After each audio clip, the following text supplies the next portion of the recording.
Bible essénienne, Évangile de l'archange Gabriel, Psaume 203. Sache de quel cavalier tu es le cheval.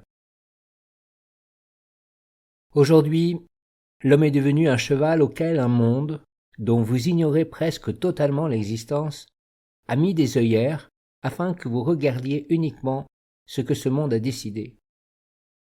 Ce monde est un cavalier qui monte sur votre dos, vous conduit, vous maîtrise, vous utilise.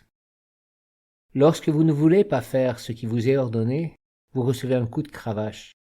Alors, la peur s'éveille et vous obéissez, avançant sans réfléchir. Ainsi est l'homme aujourd'hui, envoûté et usurpé. Un monde lui inculte une façon d'être, et il finit par croire que cela vient de lui. Il est persuadé que c'est lui qui dirige sa vie, qui pense, ressent, veut et agit, même si c'est une illusion. En quoi un cheval asservi à un cavalier dirige-t-il sa vie, alors qu'il ne fait qu'exécuter ce que le cavalier pense, sent, veut et fait? Le problème de l'homme est qu'il pense être le cavalier.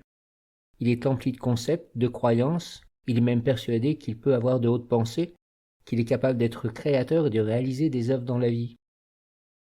Mais la vérité est qu'il ne sait pas qui dirige sa vie. Si l'homme est un spiritualiste, une certaine intelligence s'approchera de lui et tissera un cadre de spiritualité. L'homme pensera alors qu'il est sur un chemin d'illumination, parce que ses pensées deviennent de plus en plus claires, que ses perceptions s'affinent. Mais ce n'est qu'un cadre et une éducation, car le cavalier regarde ce dont l'homme a envie et répond à ses attentes, non pas pour le libérer, mais pour le conduire à être un cheval, un porteur de monde. Si l'homme s'éveille mais qu'il n'a pas le savoir, et surtout l'alliance avec les mondes supérieurs, il sera doublement asservi. D'une part parce qu'il sera plus ou moins conscient qu'il porte un monde qui n'est pas lui, et d'autre part par la peur de la conséquence de sa désobéissance. Il sera ainsi obligé d'entrer dans la compromission. Cela n'est pas négatif en soi. Il ne faut pas imaginer derrière tout cela des intelligences sombres. Ce sont juste des mondes, des intérêts, des influences qui veulent exister et qui se servent de la faiblesse, de l'ignorance et de la mauvaise éducation de l'homme pour la servir. Ce n'est pas parce que l'homme a une pensée qu'elle est la sienne. De même, lorsque l'homme ressent ou veut quelque chose, il ne s'agit pas forcément des sentiments de son âme et de sa véritable destinée. Éveillez-vous, entrez dans une méditation et une concentration profonde. Éduquez-vous jusqu'à vous poser sur la terre de la conscience. Tant que vous n'aurez pas éveillé votre conscience, vous serez orienté par des intelligences inconnues. En vous posant sur la terre de la conscience, vous pourrez, un pas après l'autre, commencer à reprendre les rênes de votre vie. Aucun homme ne peut parcourir ce chemin seul. Le croire est déjà un signe d'asservissement. Dans ce processus de l'éveil de la conscience, la communauté sera le miroir qui permettra à l'homme de s'éveiller et elle offrira le soutien mutuel comme une aide sur le chemin. Cette communauté ne doit pas être simplement humaine, mais elle doit se tenir dans l'alliance des 7 règnes de la création. Telle doit être la nation essénienne sur la terre. Une alliance globale permettant à l'homme de s'éveiller et de s'éduquer pour marcher sur le chemin de la conscience, de la dignité et de l'immortalité. En regardant l'animal, la plante, la pierre et la terre, l'homme peut réellement voir qui il est en fonction des actes qu'il fait. Il peut aussi s'approcher des anges à travers les vertus originelles et comprendre où il en est par rapport à ses vertus. Alors, il verra que pour se redresser et reprendre sa destinée en main, il a réellement besoin d'aide, de se tenir dans un cadre, d'être soutenu par un monde, une intelligence, une nation et une alliance de lumière. Je sais qu'en tant qu'Essénien, vous avez déjà entendu cet enseignement, mais je voudrais maintenant que vous le conduisiez à un niveau supérieur de perception et d'évidence. Éveillez votre perception subtile jusqu'à atteindre la source cachée derrière les pensées, les états d'âme, la volonté et les actes qui vous animent au quotidien. Vous constaterez alors que rares sont les hommes qui agissent en conscience après mûre réflexion et en parfaite connaissance de cause. Pour cela, il faudrait que l'homme soit non seulement éduqué dans l'ésotérisme de la vie, ce qui n'est pas le cas, mais qu'en plus il ait une alliance avec le monde divin. Il faut donc reconnaître qu'en général, l'homme est dirigé par des intelligences et des mondes subtils dont il ignore l'existence. Ces mondes existent par eux-mêmes, ont leur propre intelligence, leurs intérêts et utilisent l'homme comme celui-ci utilise un cheval. L'homme vient sur la terre et croit naïvement qu'il dirige sa destinée. Il est persuadé que ses choix sont les siens, sans même se rendre compte qu'il obéit tout simplement à un cadre dans lequel il a été placé pour des buts qui le dépassent. Si le cadre correspond à son éducation, aux besoins, aux tendances, aux penchants qui ont été mis en lui, il sera alors convaincu qu'il est sur le bon chemin. Je ne vous dis pas que l'homme est perdu par nature et qu'il est destiné à être asservi par des mondes subtils beaucoup plus grands et intelligents que lui.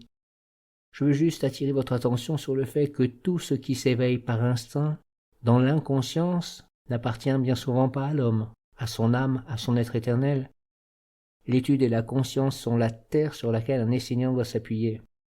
L'éveil, le service conscient, l'offrande, le soutien à l'œuvre d'un monde supérieur sont des vertus fondamentales. Bien souvent, il faut des années de vie, de méditation, d'expérience, de réflexion pour parvenir à une évidence, à une clarté d'esprit, à une conclusion heureuse qui permette de conduire toutes les énergies à l'œuvre vers une élévation et un ennoblissement. Cela provient toujours d'un état de conscience. L'homme entre alors dans une phase supérieure où il commence lui-même, avec l'aide d'un monde supérieur grand, à prendre les rênes de sa vie en main.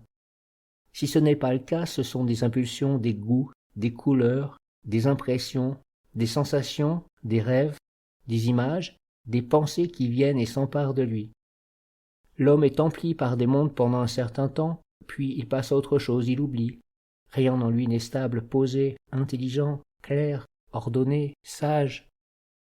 Pour ouvrir les portes d'un autre futur, une nation doit être stable, posée, dans la discipline, le soutien mutuel, la clarté et l'acte de garder le trésor des âges, la tradition et l'expérience de tous les sages qui ont vécu et qui doivent vivre dans le présent. Acceptez cette image que vous êtes des chevaux portant un monde sur votre dos. Devenez conscient, car ce monde est un cavalier qui vous fait aller à droite ou à gauche, qui vous fait accélérer ou ralentir le pas, qui vous fait sauter ou contourner l'obstacle. Éveillez-vous et reconnaissez que c'est rarement la volonté de l'homme qui dirige sa vie. Père Gabriel, vraie est ta parole, mais dure à entendre, car aucun homme n'accepte cette idée. Nous voulons prendre notre vie en main et accomplir la volonté de Dieu. Comment faire pour ne pas être ce cheval? Non pas qu'il soit négatif ou inférieur, mais nous voulons un minimum diriger notre vie, ou du moins pouvoir choisir le cavalier, le monde que nous portons sur notre dos et que nous promotionnons. Avant même de naître dans le monde, puis de la naissance à la mort, et même après la mort, l'homme est sous influence. Il est regardé et orienté, mis dans un cadre et utilisé. En fonction de ce qu'il porte en lui comme don et capacité, il est classé, répertorié et orienté. Alors sont mis en lui des besoins, des envies, des tendances en correspondance. Lorsque l'homme voit à l'extérieur ce qui a été mis en lui et qui lui correspond, il est attiré. Il perçoit une image qui lui plaît et cela éveille un sentiment, un état d'âme qui attire un monde, un cavalier qui le choisit comme monture. L'homme est alors conduit sur un chemin particulier où il devra obéir et se plier à certaines conditions, faire des compromis et mettre tout en œuvre pour atteindre le but qui a été fixé en lui par l'image qu'il a regardée. Cette image a éveillé un potentiel, un état d'âme, un désir, une compréhension, une volonté et une destinée. Celui qui s'éveille peut s'apercevoir, jusqu'à un certain point, qu'il est réellement inspiré et guidé par un monde depuis qu'il est petit. Il appelle cela la destinée, Dieu, la chance ou le hasard. Mais s'il entre plus profondément dans l'analyse, il constatera que bien souvent c'est la peur qui l'anime. La peur est la cravache du cavalier qui fait avancer l'homme. Peur de ne pas y arriver, peur de manquer, d'être dégradé, de perdre. Derrière toutes ces formes de peur se cachent tous les intérêts qui dirigent et organisent le monde de l'homme. Bien sûr, tout cela est inconscient ou semi-conscient, car si l'homme s'en aperçoit, s'il en a l'intuition, il n'insiste pas et passe à autre chose. Il ne veut pas aller jusqu'au bout, car il entrerait dans le monde des intelligences qui gouvernent sa vie et la vie. il serait alors obligé de se remettre en question fondamentalement. Ainsi, l'homme abdique sans se le dire, acceptant d'être enchaîné. Si l'homme veut réellement sortir de ce monde, il doit trouver un autre chemin, celui de la lumière, et entrer dans l'idée de la communauté, de la nation essénienne, dans l'universalité, dans la vie pour le tout. Là, il doit apprendre à s'ouvrir à l'autre, à partager, à être conscient des échanges et des mondes magiques, des influences qui se tissent. Libérez-vous des mondes abstraits et faites que l'autre, comme vous-même, ne soit plus abstrait. L'autre te montrera que tu ne penses pas par toi-même et que tu te trompes de chemin. L'autre sera le miroir qui éveillera ta conscience. La nation essénienne est une école d'éveil et une église de service. Elle est un centre d'études et d'éducation qui doit être renforcé et structuré. Fondamentalement, l'autre vers lequel vous devez aller, c'est la grande communauté, la grande famille de la terre et plus encore, le grand tout. L'autre, c'est Dieu et les dieux, les archanges, les anges, toi et tous les humains, les animaux, les végétaux, les minéraux, la terre et la divinité de l'univers. L'autre ne doit jamais être abstrait ou isolé, mais vivant et réel. L'autre est un monde en expansion et en création permanente. La nation essénienne est là pour t'éveiller, car seule la conscience peut te faire avancer sur un chemin d'élévation, mais elle n'est pas là pour t'isoler de l'autre, de la grande famille des règnes et de l'alliance d'amour. Si tu es un automate, tu passeras à côté de l'éveil, de la conscience et de l'enseignement des dieux. Tu ne saisiras pas l'occasion d'avoir le choix de faire les bons choix dans ta vie. La conscience est la clé qui s'éveille par le miroir que tu mets autour de toi. Ce miroir doit te permettre de te regarder tel que tu es et non tel que tu crois être ou voudrais être. Prière 85.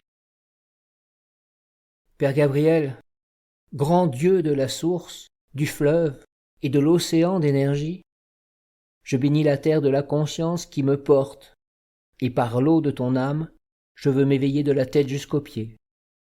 Père, bénis le ciel au-dessus de ma tête, et bénis la terre sous mes pieds. Purifie-moi de la tête aux pieds. Que l'esprit du ciel soit sanctifié, en harmonie avec l'ange qui me parle et me guide. Que mon âme soit pure et claire, en harmonie avec la communauté d'amour. Que mon corps soit en harmonie avec l'esprit de la terre et sa grande sagesse. Que mon corps, mon âme et mon intelligence soient en communion avec le ciel, le soleil et la terre. Je veux être le cheval qui porte sur la terre les œuvres d'un cavalier divin et pur. Que mon corps soit fort et qu'il soit éduqué dans les mystères de la mer, dans la sagesse de la terre. Par mon corps je rencontre Dieu la terre. Que mon âme soit pure, vivante, emplie de la lumière du Saint-Esprit omniprésent et de la beauté de la Sainte Assemblée des sages. Que mon âme soit semblable au soleil, qui se tient dans la présence de Dieu et qu'il offre au monde par sa lumière, son amour, son être véritable. Qu'elle coule pour abreuver, guérir, nourrir, conduire vers la plénitude tous les êtres qui aiment Dieu. Que mon intelligence soit une avec le mystère du ciel et sa sagesse sans frontières. Que mon intelligence ouvre le ciel et bénisse les anges. Qu'elle soit angélique et qu'elle éclaire le monde. Dans ma pensée, la semence des anges. Dans mon cœur, leur âme. Dans ma vie et mes actes, leur volonté. Dans mon corps, la stabilité et l'hommage, l'offrande à la divinité en tout. Mon chemin, le jardin de lumière où toutes les semences des anges deviennent des univers, des destinées sacrées. Amin.